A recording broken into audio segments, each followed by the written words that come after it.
प्लासी की लड़ाई में जितने लोग मैदान में लड़ रहे थे उससे ज्यादा लोग मैदान के बाहर खड़े होकर तमाशा देख रहे थे, लड़ाई का परिणाम सुनने की प्रतीक्षा कर रहे थे। देश के भाग्य का निर्णय होने जा रहा था, मगर उस निर्णय में सारा देश शामिल नहीं था। विदेश मंत्री के नाते मैं अफगानिस्तान गया था। आपको सुनकर ताज्जुब होगा, अफगानिस्तान के अपने मेजबानों से मैंने कहा मैं गजनी जाना चाहता हूं, गजनी। पहले वो मेरी बात उनकी समझ में नहीं आई, कहने लगे गजनी तो कोई टूरिस्ट स्पॉट नहीं है, गजनी में कोई 5 स्टार होटल नहीं है, गजनी में आप जाकर क्या करेंगे, गजनी में आप जाकर क्या देखेंगे। मैं उन्हें पूरी बात नहीं बता सकता था। मेरे हृदय में कहीं गजनी कांटे की तरह से चुभ रहा है। जब से मैंने गजनी से आए एक लुटेरे की कथा पढ़ी है और किशोरावस्था में पढ़ी है, मैं देखना चाहता था वो गजनी कैसा है। आपको सुनकर ताज्जुब होगा, महमूद गजनी का अफगानिस्तान के इतिहास में कोई स्थान नहीं है।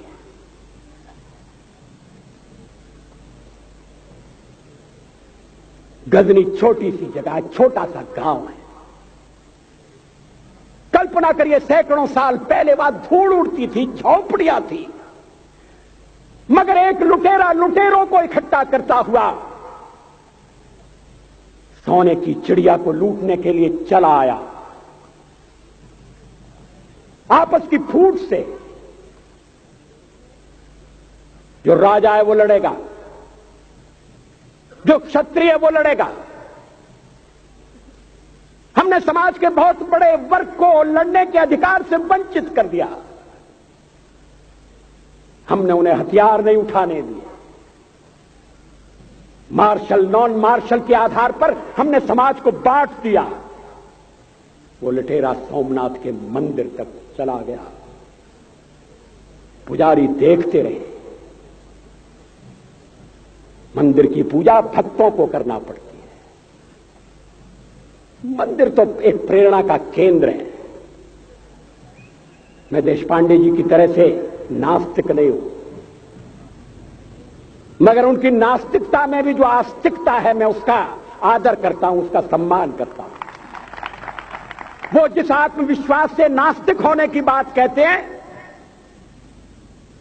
तो मैं उनसे कहना चाहता हूं वो सचमुच में नास्तिक नहीं है। जिसकी आस्तिकता है, जिसका विश्वास है, वो नास्तिक कैसे हो सकता है। विश्वास किसमें है यह बड़ी बात नहीं है, विश्वास है या नहीं। हमने समाज के बहुत से बड़े वर्ग को विश्वासहीन बना दिया।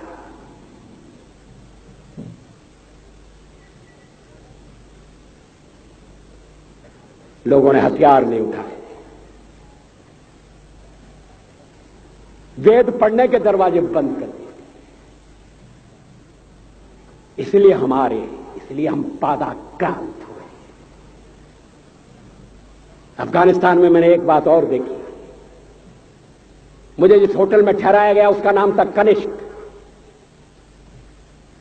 अफगानिस्तान एक मुस्लिम देश है। मुझे बड़ा ताज्जुब हुआ। मैंने कहा कनिष्क यहां कहां से आए। तो मेरे साथ अफगानिस्तान के विदेश मंत्री थे। मैंने कहा कनिष्क आपका कौन लगता है, कनिष्क से आपका क्या संबंध है। कहने लगे कनिष्क हमारा पूर्वज है, कनिष्क हमारा पुरखा है। He was one of our four father. मैंने कहा तब तो हमारे आपके पुरखे एक हैं। अफगानिस्तान के लोगों ने उपासना पद्धति बदली है, संस्कृति नहीं बदली। आज के भारत के परिवेश में यह सुनने के बाद थोड़ा विचित्र लगता है। हमारे यहां तो धर्मांतरण के साथ राष्ट्रांतरण होता है, ऐसा दृश्य दिखाई देता है। पड़ोसी देशों में ऐसा नहीं हुआ। अभी राम जन्मभूमि का मामला चल रहा है। एक विदेशी आए, कहने लगे राम जन्मभूमि का क्या झगड़ा है। हमने कहा इस पर विवाद हो रहा है कि श्री राम कहां पैदा हुए थे, और जहां पैदा हुए थे वो स्थान उनके मंदिर के लिए प्रयुक्त किया जाए या न किया जाए। वो इंडोनेशिया से आए थे, वो मुसलमान है। कहने लगे हम तो समझते थे कि राम के लिए सारे भारत में आदर होगा, सम्मान होगा। हमने कहा ये आपने कैसे समझा। कहने लगे आप तो इंडोनेशिया आ चुके हैं, इंडोनेशिया में बहुत से लोगों ने इस्लाम स्वीकार कर लिया, मगर श्री राम को विस्मृत नहीं किया, श्री राम को भुलाया नहीं। इंडोनेशिया के बाली द्वीप में 1 महीने रामायण की लीला होती है। मैं उस समारोह में जा चुका हूं। उस समय भी विदेश मंत्री मेरे पास बैठे थे। मैंने कहा ये रामायण ये क्या हो रहा है। मैंने कहा एक्सीलेंसी ये मंच पर क्या हो रहा है। कहने लगे एक्सीलेंसी आपको पता होना चाहिए। हमने कहा मुझे तो पता है मगर मैं जानना चाहता हूं। कहने लगे ये रामायण है, ये राम है, ये लक्ष्मण है, ये सीता है। हमने कहा इनसे आपका क्या संबंध है, आप तो मुसलमान हैं। कहने लगे हमारा संबंध बहुत पुराना है, हमारा तब का संबंध है जब हम मुसलमान नहीं हुए थे। थाईलैंड की राजधानी अयोध्या कही जाती है। थाईलैंड के राजा को आज भी राम कहा जाता है।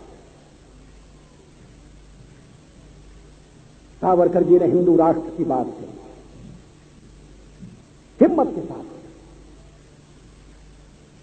बुनियादी तौर पर भारत हिंदू राष्ट्र है,